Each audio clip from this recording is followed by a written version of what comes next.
Be more honored and grateful that we have a very special guest today, Evelyn C Murphy PhD. And should I call you Dr. Murphy or Evelyn? So welcome, Evelyn. Call me Evelyn. Evelyn, wonderful. So Evelyn is the president. I'm going to read her bio here for all of you. I did put on the Facebook page a little bit background of everything about the League of Women Voters, but this is about Evelyn. So we're going to be talking about the League today, your voting plan, and a little bit about Evelyn and her life because she's such an inspiring woman to us. So Evelyn is the president of the League of Women Voters of Monmouth County and chair of the nominating committee for the League of Women Voters of the Garden State of New Jersey. She is a League of Women Voters New Jersey certified moderator, so she can help me here, and co-chairs the state's moderator team. At the national level, Evelyn was appointed to the League Structure Task Force in 2021, charged with addressing organizational capacity, and in 2023 served as the Business Modeling Working Group of the Framing the Future phase. We're almost into the future here. In March 2021, she served as a League delegate to the 65th annual session of the UN Committee on the Status of Women. So hopefully we could talk a little bit more about that. Evelyn is an economist by training, and she began her career in the banking industry at the Federal Reserve Banks of New York and Minneapolis before moving to the nonprofit sector. Today, she works with nonprofits, entrepreneurs, and government agencies as a management consultant. Evelyn holds a BA in economics from Manhattanville College and a PhD in economics from Michigan State, my birthplace, Michigan, with concentrations in industrial organization, banking, and finance. She lives in Neptune, New Jersey with her cat, I love this, Ruth Bunny Girl, and enjoys traveling with her 3 daughters who live in, I was going to say the 3 M's, but it's Massachusetts, Minnesota, and Alaska. So that's quite an accomplishment. So cheers, Evelyn. So I'll give everybody just a wee bit of background is that for myself, I had always been a League member and then working and living so much in Manhattan. And then I got away from it a little bit, even though I was always a participant in the online events and programs. And, you know, at one time I was just thrilled to be a League volunteer who the night of the elections would go around to the various polling places and got the results and then called them into the media. So with my communications background, that just suited me to a T, and I felt very, very important. So I was thinking that maybe, so that's our tie-in. And then just recently I rejoined, and I, in real life, met Evelyn. We did a voter registration. I worked for her at the local community college looking to register students.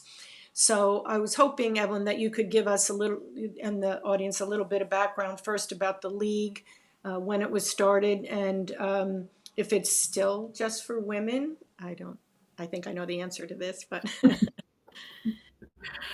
Oh, well, thank you, Leanne. I'm delighted to be here, and I really appreciate you giving me this opportunity to talk about the League and the things that we're doing. The League of Women Voters was founded almost 105 years ago. We'll be 105 years old on Valentine's Day in 2025. We were founded by the same people who worked to pass the amendment that gave women the right to vote. And then the people who were doing that then moved on to create the League and move forward. And originally the purpose of the League was to prepare women to be able to vote and to understand what they were doing when they voted. But things very quickly moved away from that. Today, we are nationwide. We have, I think, about 75,000 members in over 800 chapters at state and local levels.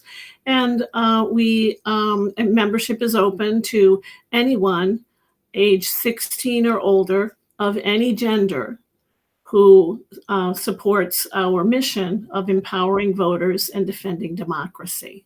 Yeah, that's great. Did they ever think about changing the name? Actually, apparently, yes. When the decision was first made to have men as members, I've been told there was a heated argument at the national convention over shouldn't the name be changed. And my mentor, Marie Curtis, who is a longtime member here who lives in Ocean, shared the story with me that she and her husband were both at the convention. And she was on the side saying that the name should be changed to make it clear that it wasn't only women. Mhm. I'm not sure what the suggestion was, but he apparently was allowed to speak, even though, of course, he wasn't a member yet. He was allowed to speak, and he gave an impassioned speech opposing the change, saying something like, any man who isn't willing to be a member of the League of Women Voters doesn't deserve to be here. That's so So, funny. The opposite that you would think, right? yeah. So, And we do still talk about it, and people say, well, why do we call it the League of Women Voters? Well, the thing is that there's a lot of history, and women still don't have equal rights. We still don't have the Equal Rights Amendment. And so it's still important to be raising up women as candidates, women as leaders in government and in industry, and making sure that women are taking the lead in voting. indeed, indeed. You can't believe in this day and age that it's still not the passage of the Equal Rights Amendment. It's just astonishing. But also, maybe you can tell us a little bit.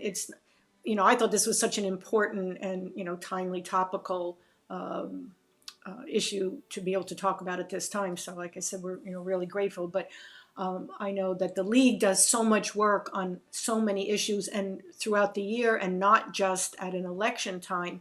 So maybe you could tell us a little bit about that work. I mean, I worked on water safety issues, clean water, but maybe people aren't aware of that.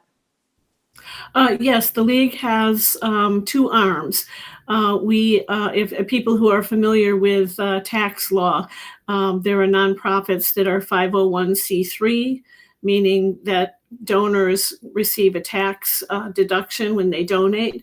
501c3 has to be 100% education focused.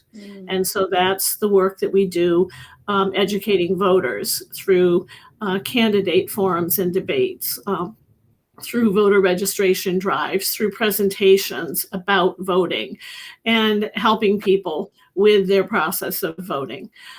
That's one side. The other side is actually a 501c4.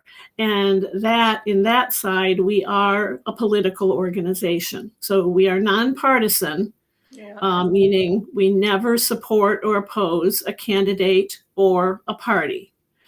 However, we are not non-political. We are a political organization, and we take action on subjects, as you mentioned, things like clean water and those sorts of things, on which we have studied and made a determination of where the League should stand. And all of this is a grassroots, from the grassroots up process. So these 750 odd 800 leagues all around the country, if there are issues that a league believes should be addressed by their league, they'll do a study to determine the pros and cons of taking a stand. So it's a open study where they don't have a preconceived idea of the end. They're looking at, should we take a stand, should we not? And then they talk about it, decide it, and they decide by consensus. I see. And if local leagues decide by consensus that something should be a program, an activity that they're supporting, they can then, once they get involved in doing it, elevate that to their state and suggest that the state consider adding this to the state's program and the list of things the state is concerned about. And they can also go directly up to national, to LWV US. And so everything that the League does starts with all of the volunteers around the country on the ground. Is And there then like a time limit on, like how long will an issue be there? Like once they decide that they want to pursue it and support it, does it stay that way indefinitely, or does it rotate out, or how do you measure success then? that's a great question. There actually is a very clear procedure. The National League, LWVUS, has a convention every 2 years, and delegates from the local leagues and the state leagues come together for the convention. And it's at convention where items can be added or changed or removed from the program that the league is pursuing. And so an issue could be removed. It would be unlikely for something to be removed because when you think that everything has been accomplished, if you then removed it and then something happened, like you went backwards and all of a sudden it was an issue again, under our procedures, we would not be able to take action on it without going through the whole study process again. I see. So some things are systemic, I guess, and they're always going to need improvement. So it probably Yeah. stays Yeah. a while. Yeah. For those of you who are consider, I would highly recommend joining the league. But I thought a rather intriguing element is, despite the fact that I did donate money, Evelyn pointed out you don't need to become a member, right? You can if you choose to donate money. That's actually the case with our league. And that will also be the case nationwide at the beginning of next year. The league 4 years ago at the National Convention made the decision to have a consistent dues structure nationwide. And the dues, it includes a pay what you want, I think they're saying pay what you can. Locally, we decided to do that ahead of time. And so our league, a year and a half ago, made the decision that all of our dues, people would be invited to pay what fits their budget. And we say pay what you wish, not pay what you can, because we don't want people to have to be saying, oh, I can't, or we don't want people to have to make an excuse. Right. The goal here is that financial circumstances should never determine somebody's ability to be part of the league.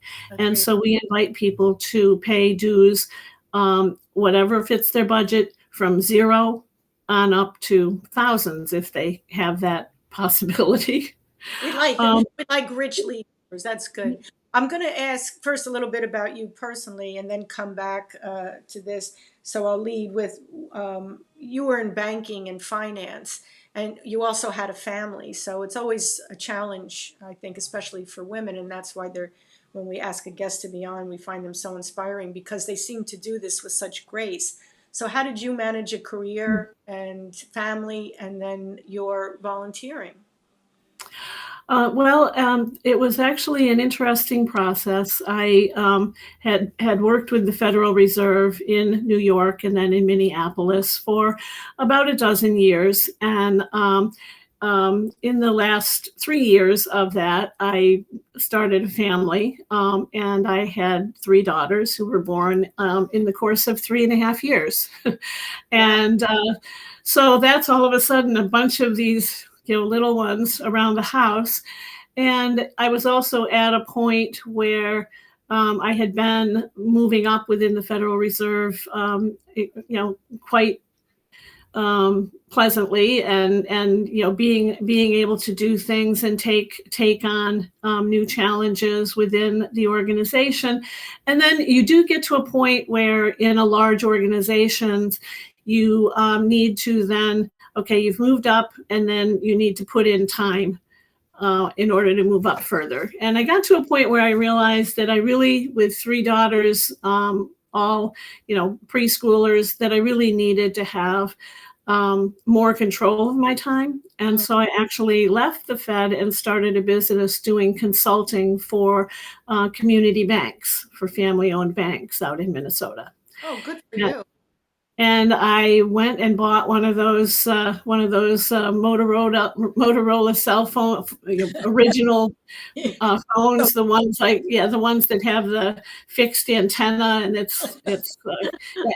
and I had one, and nobody had them at that time, and so I could be um, uh, chaperoning my daughter's school trip, just being a parent that was there, and I have to go and take a call, so I'd go over in the bushes, and I'm using my phone, and I'm talking with someone who has no idea that I'm sitting in the bushes talking. Maybe they thought this person was a little squirrely here, like a shoe phone. It's like, get smart, your shoe phone. Yeah. Yeah. So it is a balancing act. And one of the things that I learned early on is that I needed to schedule time for my family. So I didn't just figure, oh, well, I'll catch things when I can. I would actually, set time in my schedule. I worked from home. In my schedule, I marked out time when I was not going to be working. And so if someone called me, a client called and wanted to set a meeting, I realized I could just say, no, I'm sorry, I'm busy at that time. Can we do it at such and such a time? And the client has no idea that I'm busy being with my daughters or having fun. I'm just busy. I can't do it. And it's like a perfect example for today with work at home, after the pandemic and more people working at home. And I know early on I was a big proponent of job sharing. Even when I was at Sony, talking with one of my associates recently, we were saying, boy, that was so early on where, a lot of businesses didn't embrace that concept of working. So right. you were a leader in that way right from the get-go. So what about the League of Women Voters attracted you to become a member? Well, I actually have only been a member of the League of Women Voters for 6 years. Oh, that's It had never been part of my life. And I went from Minnesota to upstate New York, where my family was with my daughters at one point. And I had never known anybody in the League of Women Voters there. I moved down here to New Jersey to take a job in the Girl Scout Council, and my daughters were all off in college and that sort of thing. And again, League of Women Voters was not on my wavelength. There, yeah. But in 2016, I became active in Planned Parenthood and also in some other political organizations. And I was at an event, the Asbury Park Women's Convention in 2018, February 24th.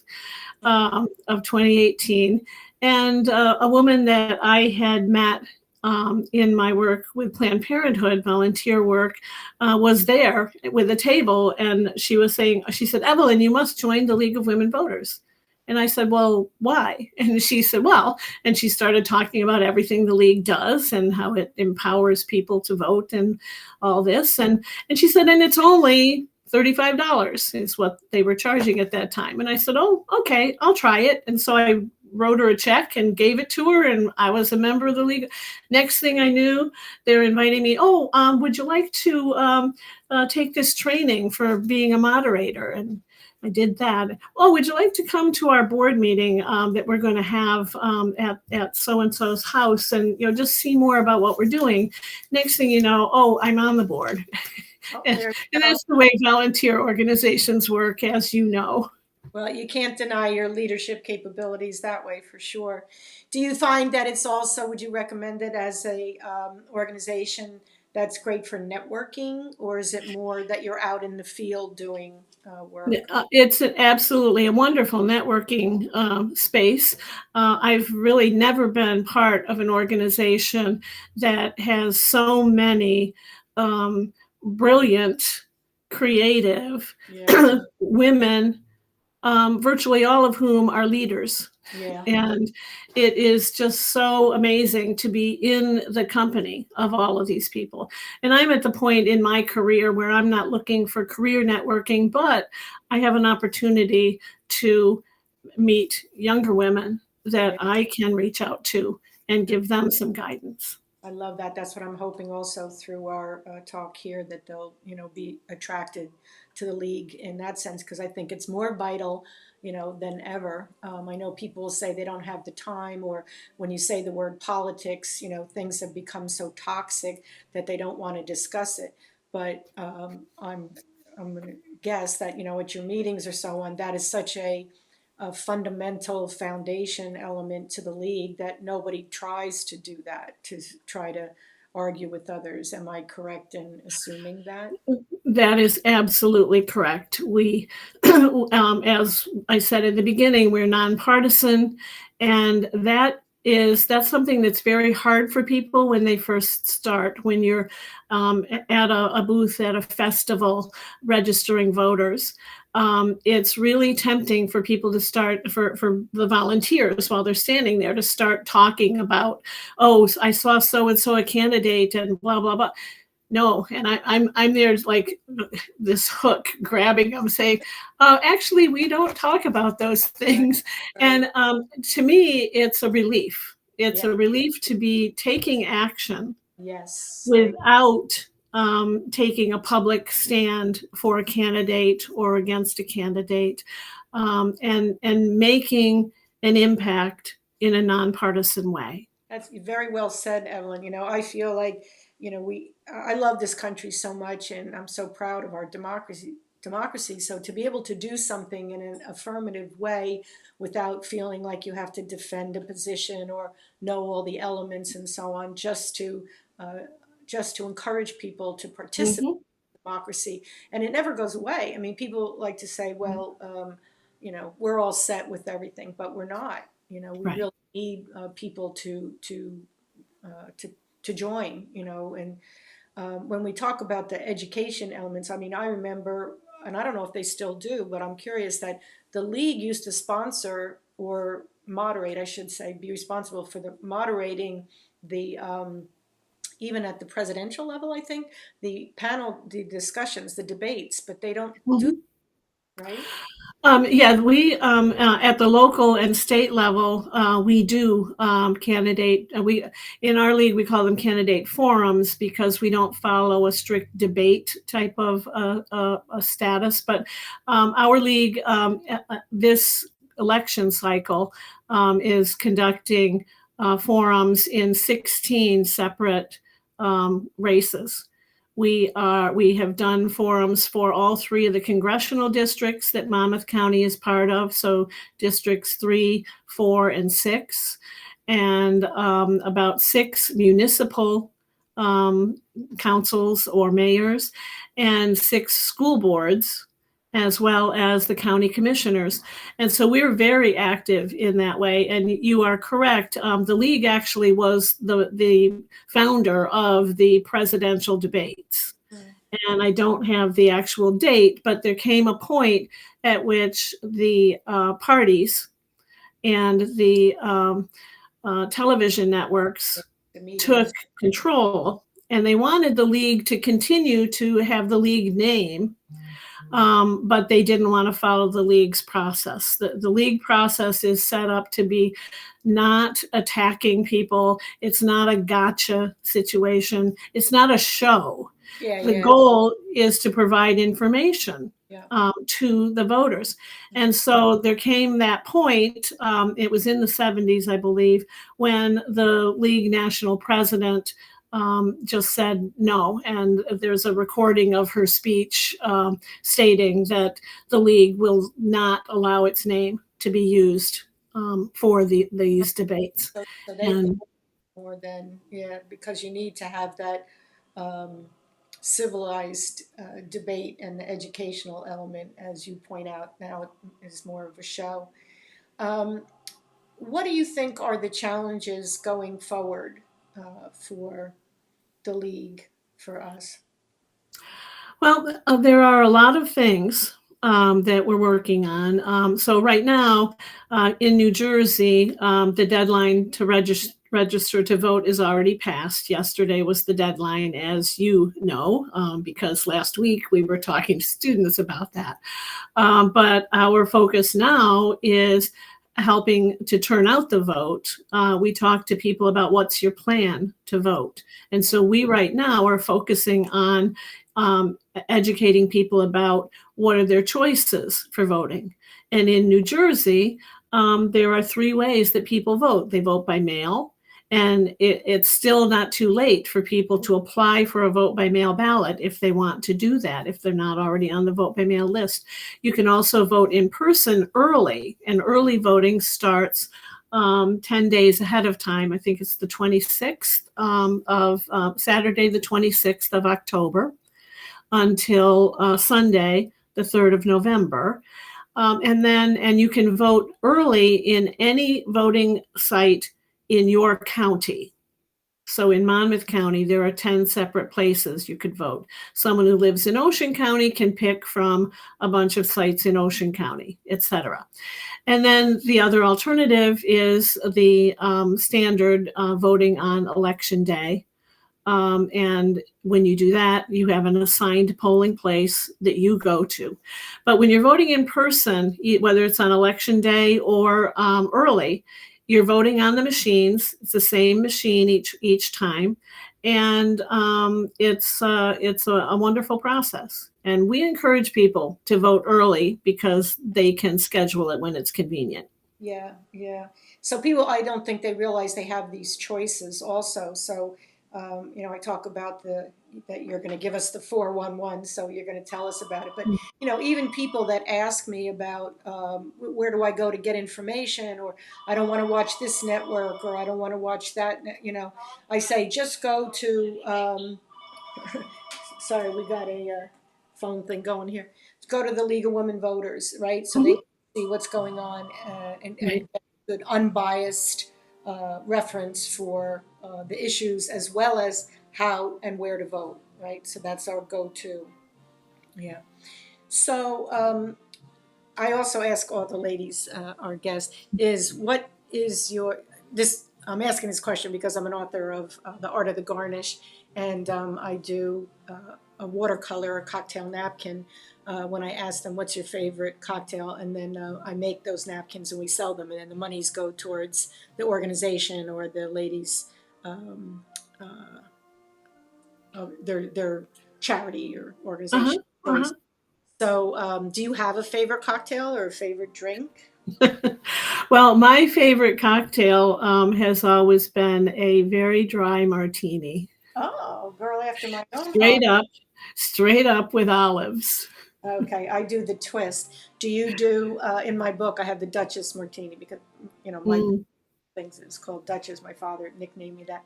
But do you use gin or vodka?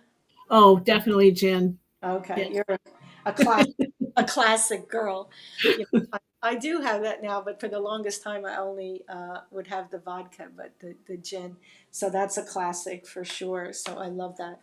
So I can't believe it, but we're getting to the end of it. And I will apologize to everybody. I know that the cameraman here, my Marty Scorsese, is telling me it's so sunny.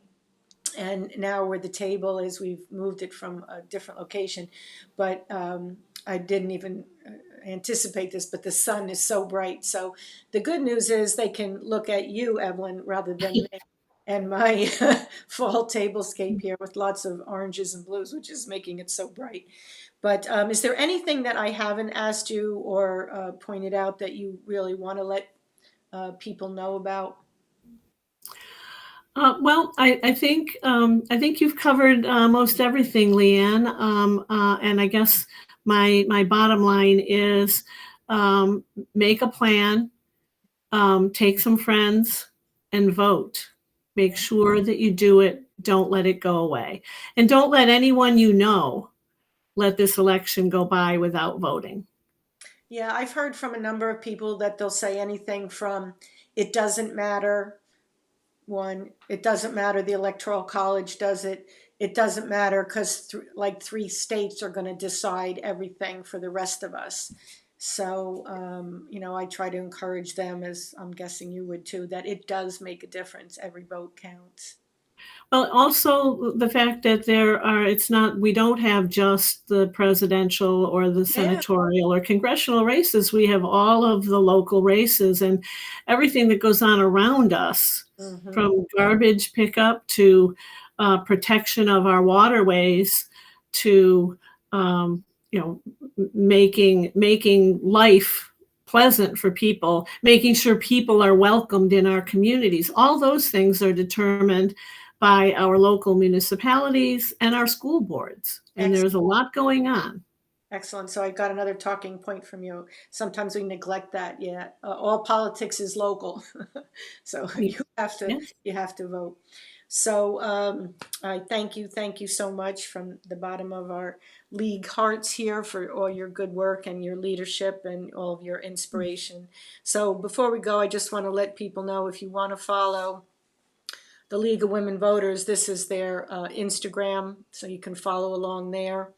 And then if you want to follow along on Facebook, not a surprise, but it's of the US here. Oh, So yeah. We yeah, do have a local Facebook page. yeah. So everyone, you can drill down, to see. So Yeah. lots of Mhm. information out there for everybody. So cheers, thank you, and we'll talk to you soon. Thank you, Leanne. It's been Thank, lovely. thank you. Bye bye.